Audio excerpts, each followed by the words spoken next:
down to 3 contestants and some very aggressive sheep. Oh, our aspiring accountant is deducted from the competition. Seriously, John, it's like he tried to take the shortest nap I've ever seen. That leaves our tennis pro and the unimpressionist battling it out for the first spot in the wipeout zone. Tennis pro down, but she's up. Side down. Oh, no! Paige is out, and that sends Scott, the unimpressionist, to the wipeout zone. All right, guys, we got our first finalist to the wipeout zone, Scott. Keep the legs up, keep the sheep going beneath you. That's all I can do. Reminds me of my fraternity days. And it's round 2 with 5 contestants and 3 spots to be had in the wipeout zone. Oh, and only seconds in, it looks like our millionaire is cashed out. 4 contestants left, and John, it is raining hens. Ouch. No, Johnny, it's high-quality goose down. Oh, well, that's not so bad. That's just feathers. Now it's just about endurance and feathers. I hope nobody has allergies. Our delivery man's stealing all the covers. Oh, our auto mechanic gets rotated like an old tire, and he's in the water. Looks like our tennis pro has become overwhelmed by the luxuriousness and opulence of down. That's a good thing, because down is where she's headed. Tennis pro out. Aspiring accountant erased as well, which ships our delivery man into the wipeout zone. That was quick. All right, and it's time for round 3. That's right, Jill. Only 2 spots left in the wipeout zone. Time to get serious, people. Ah! Bear attack! Fear not, Johnny. They're just stuffed animals. Sheep and feathers and bears. Oh, my. Oh! It takes one wet blanket to ruin a slumber party. Now we have even more bears dropping in. Oh! And our auto mechanic crashes into the spinner, and it looks like he's going to declare himself total. 3 contestants getting pelted by animals, and it looks like our aspiring accountant just writes himself off. Wow. That leaves just our tennis pro and the millionaire. Hold on to your monocle, money bags. Here come those sheep again. Oh, his balance will drop to 0, and our tennis pro moves on to play for the dough. You took that spot right away from the millionaire. I had to do it. Oh, by the way, let me just, you got a little, Oh, do I? got a little something. Our final round is underway. Who will nab that last spot in the wipeout zone? Will it be the millionaire, the aspiring accountant, or our auto mechanic? I don't know, John, but I think this event is beginning to bear down on our remaining 3 contestants. Oh! He just threw a unicorn. You can't throw extinct animals. What? There are no more unicorns? No! Wow, Johnny, the unicorn right upside the head, and the millionaire is dazed. A little bit of a stumble there. Can he right himself? No sale. Our millionaire's account has been closed. Good night, move. That leaves just our aspiring accountant and our auto mechanic to duke it out for the last spot. The auto mechanic shifts it into overdrive, and our accountant is trying not to go down for the account. Who will it be? Our mechanic slips down. Oh, he saves it. Oh, no, he doesn't save it. Takes a shot right in the grill, and he is sent to the scrapyard. David is going to the wipeout zone. Yeah, he is, Jill, and our aspiring accountant is all choked up about it. So he'll be moving on to the wipeout zone along with delivery man Vincent Rapalea, Scott the unimpressionist Torgan, and tennis pro Paige Rock.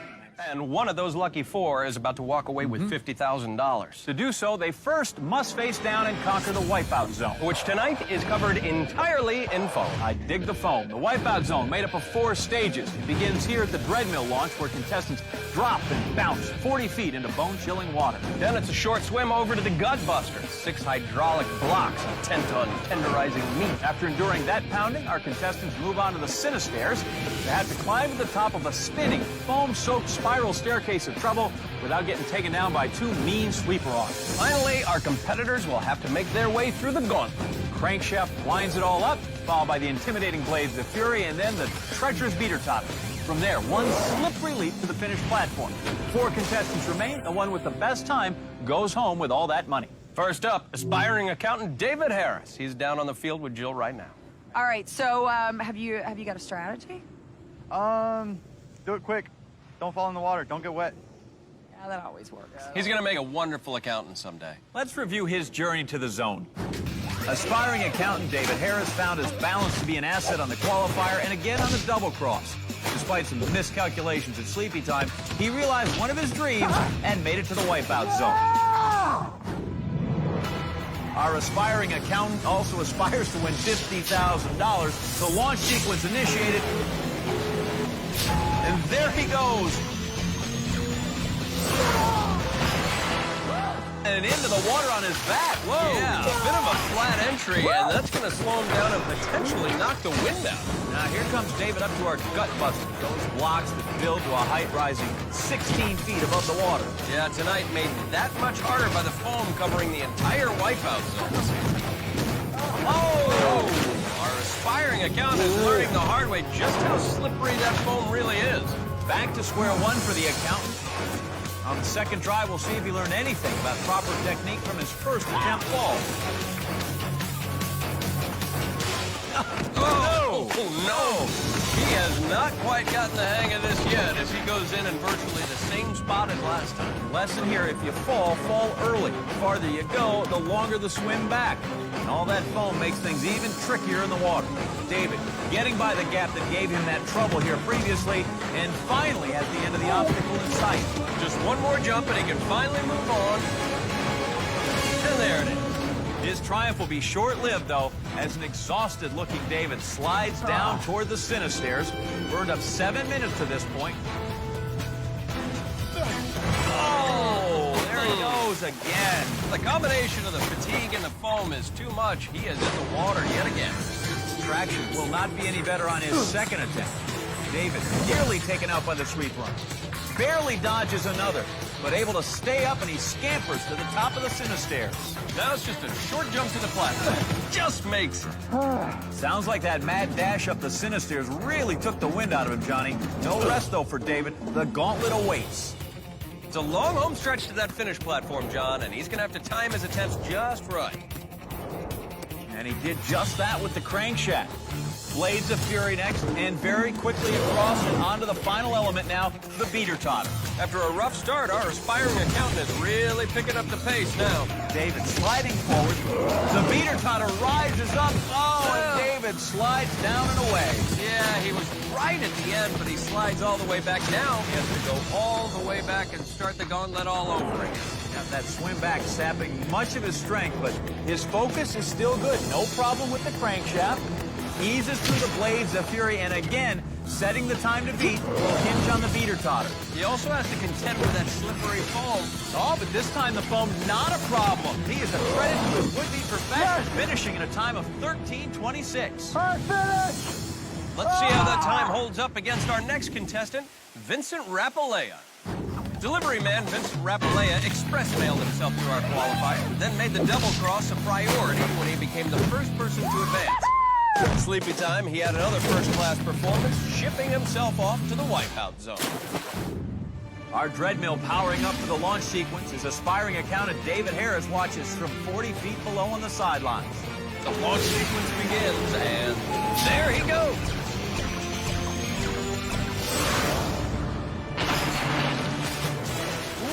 Not the most aggressive start off the launch platform. A nice spread eagle form, but he definitely didn't max out the distance and splashes down very near where David had entered. Our delivery man Vincent now going head-to-head with our gut buster. David took 2 tries to conquer this obstacle, so our delivery man can afford to handle with care here. Oh, mistimed that jump. He manages to hold on between the 2 blocks. He's just thrashing him now. I don't know if he can hang on much longer. Oh, I have got to see that again, Johnny. Look at him trying to hold himself up with his legs, but to no avail. So after a long, cold, foamy swim, he's going to have to try these obstacles for a second time. Vincent really feeling the full force of those hydraulically powered blocks. Now it's just a short jump to the platform, and there it is. The accountant crunching the numbers and realizing there is nearly a 2-minute disparity between these two. Vincent doesn't appear to be in a hurry to challenge those Cinestairs, Johnny.